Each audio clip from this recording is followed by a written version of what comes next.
Bryson, what did they do that just kind of didn't allow you guys to click on offense today?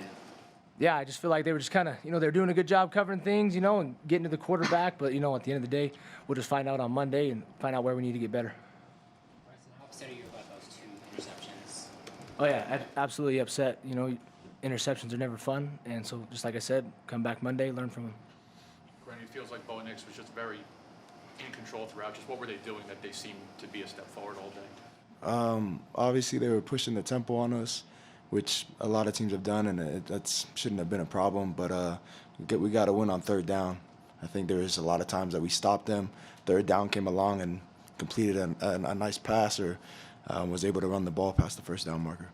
What did you guys see in the trenches? It looked like Oregon was controlling the line of scrimmage. Defense? Both sides. Yeah. Defense and maybe on offense. Just credit to their old line. I think we could have been more aggressive. The scheme was there, but just got to be more aggressive. Yeah, kind of the same thing here. The scheme was there. Maybe it was lack of execution. Maybe, I don't know. We'll find out on Monday on kind of really what went on. For any of you guys, did it seem like some of the injuries and some of the guys missing, did it seem like that caught up today? It's been a season worth of injuries, of course. I personally don't believe so. We got a lot of guys in that locker room that are hardworking. They understand the situation. I mean, it's not a shock to anybody that we have a lot of guys down. So, I mean, we're expecting a lot out of young guys. We're expecting a lot out of backups. We're expecting big things from them. And so those kind of things, we don't try to dwell on that. We just try to look at the tape, see what we have to work on, and just go from there. Rennie, how much did their up-tempo offense at times kind of mess up what you guys are doing? I mean, we've seen it before. Teams have been doing that to us. It's all about how fast can we align and assign, and it comes down to technique. I feel like majority of the times we were able to line up and be okay, but like Bryson said, I looking forward to watching the film because I'm not too sure right now. Turnovers are not something that you guys are used to committing. I'm curious, was it more kind of like an offensive difficulty, or was it Oregon's defense that maybe contributed a little bit to that? I would say it's both. At the same time, if it's a bad play, from a quarterback perspective, it's a bad play. Got to protect the ball, protect the team. Can't be giving the ball away. Rennie, going into this game, I think a lot of people looked at Oregon as probably one of the best balanced team in the Pac-12. How difficult is it to scheme against something like that, knowing what Bo was able to do or any of those other players? Yeah, they're super balanced. They have a strong run and pass game, and you got to be stout in both. And so it's not like we felt like they had a weak spot, whether it be run or pass. We got to be ready for it all.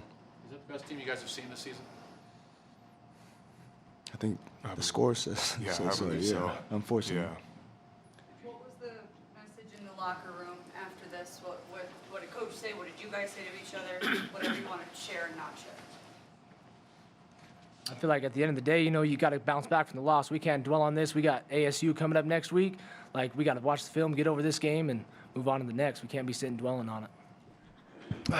Okay. Not a lot of positives in that game for us. That's as thoroughly and as soundly as we've been beaten in a long time, particularly at home here. Give Oregon credit. They are a complete football team, just like I've been saying all week long. Tremendous talent, size, quickness, athleticism, depth, both sides of the ball. And they took it to us. And we really didn't get much done in any phase of the game. We needed the two things that we were emphasizing going in is win the line of scrimmage and win the turnover battle, and didn't do either of those, among a lot of other things that we didn't do.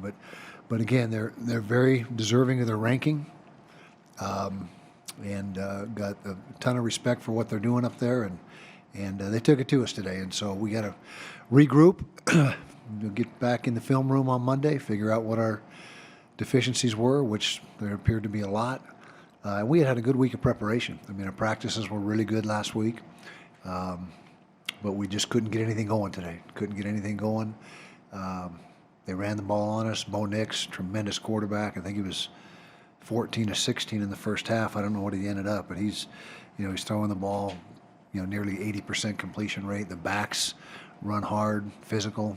The line on both sides really good. So again, they're really good, and credit Dan Lanning for what he's getting done up there. For us, I don't want to say back to the drawing board, but we gotta figure things out. And good teams respond, and we will respond. Got a lot of players in that locker room that are very disappointed, obviously. We just gotta come back. And sometimes you get knocked on your butt in life, and you gotta pick yourself up and come back and regroup and just figure things out and get things going that next week. So that's where we're at right now. We're still got a lot of football left. We got a full third of the season left. Sitting here at 6-2, which is. Everyone wants to be undefeated, but we've won some big ball games, but just a mystery. As good as we played last week, and as many plays as we made last week, to not be able to get much of anything going this week, and and again, a lot of that is Oregon. I don't want to diminish what they did today at all, and the score wasn't indicative. The game was a mismatch. I mean, it wasn't. It was worse than what the score indicated, and so we. Again, got to regroup, pick ourselves up, and get back on track. So questions? When was the last time that you felt that way on the defensive end? Jeez, probably TCU like 10 years ago or 15 years ago. Yeah, in this state. Yeah, exactly. Probably that. As I was thinking after the game, trying to recall an experience like that, that was probably it. What is your approach with the guys in the locker room after coming back? How do you come back from a tough loss like this, and how do you prepare those guys and change their mindset with the upcoming game? Well, adversity and tough times like this reveal character, and I believe we got a lot of character in our room, in our locker room, and a lot of guys that are very prideful and will come back and respond and work even harder this week and work to get back on track. But when you get beat like that, you don't want to go in and berate your team and browbeat them. That was what happened out there was enough. And so just got to let them know you still believe in them, which I do, believe in the coaches. I mean, it's one football game, but, we don't want to overreact, but we didn't play very well. So that's where we're at. Kyle, how difficult has this road been just with the injuries and the guys missing? You're trying to put things together every week and figure things out. Did that maybe kind of catch up to you guys today? Well, nobody cares if you're injured. I mean, I never want to play that card, and whatever you got available, you got to figure it out and make the most of what you got available. And so certainly we're missing a lot of good players that we wish we had, but a lot of teams in the country are in the same boat. There's teams that are missing a lot of players as well. Injuries are an unfortunate part of this game. My least favorite part of the game and the job is seeing these young men get hurt. But to answer your question, we got to make do with what we got. Turnovers seem to be an uncharacteristic thing that happens to this team today, obviously. Yeah. Do you chalk that up to maybe more of an offensive issue or something that Oregon did on the defensive end? I have to watch the film. I know, what did we turn it over 3 times a day? One was on downs and 2 interceptions. Yeah. Just have to watch the film. I know on one interception the receiver stopped and took Bryson by surprise. That was not supposed to stop on that, but we've been doing a pretty good job taking care of the football offensively all season long, and it wasn't. You said 2 interceptions and 1 on down, so two real turnovers as far as statistically, and so that's not excessive. But our margin for error is not, against a team like that, you can't come away on the negative side of the turnover ledger, and that's what we did. We're -1. On those, the 4th and 1, the turnover on downs, is there any advantage that you see to being in the shotgun instead of maybe a QB sneak or anything like that? There's a lot of different options, and we had probably 8 or 10 plays that for that exact situation. Probably half of them in the gun and half under center. But that's an age-old question. If you only need a yard, why do you get 5 yards in the backfield? But we've had pretty good success in shotgun this year and in years past, and so. I'm not going to say that was the reason we didn't convert. We didn't block it up very well. How would you assess the tackling today? There seemed to be a lot of yards after. Yeah, there was probably our poorest tackling performance of the season. I can't say that for certain until we watch the tape, but my guess is that's what it's going to turn out to be. We've been an excellent tackling team up until this week. We've missed single-digit tackles in I think all but one of our games this year, and that's really good. If you can be single-digit misses, you're really good. Kyle, do you think you might learn something about the resolve of this group coming off a loss like this, having to turn it right around and play again? Sure. Sure, we will. And we did that after Oregon State. There's one team that's going to go undefeated in a season, maybe not even one. I mean, it's everyone's got to have that same. Everyone's going to be in that same situation, and you got to have the resolve to pick yourself up and just keep swinging.